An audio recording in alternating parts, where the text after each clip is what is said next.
గెలిచిన సర్పంచులు ఉప సర్పంచులు మీరు ఒక్క విషయం దయచేసి యాద పెట్టుకోండి. ఈ గవర్నమెంట్ లో మీరు పనిచేసేది 2-2.5 ఏళ్లే. మళ్ళీ అటెన్క వచ్చే గవర్నమెంట్ లో మన గవర్నమెంట్ లో మళ్ళా 2-2.5 ఏళ్లు మీరే ఉంటారు.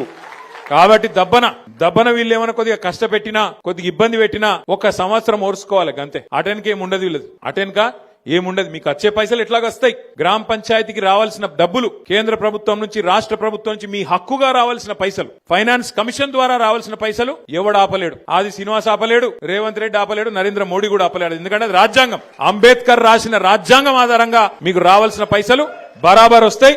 ఏమన్నా అయ్యా కూడా ఆపలేడు అది.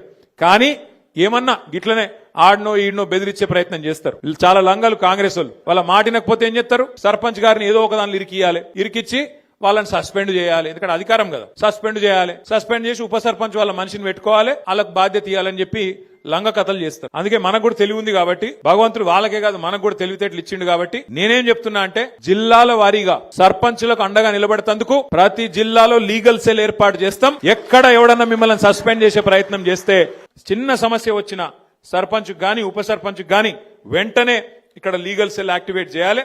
వెంటనే కోర్టుకు పోవాలి. మన హక్కుల కోసం మనం కొట్లాడాలి. ఈ విషయంలో రాజీ పడొద్దని చెప్పి నేను కోరుతున్నా.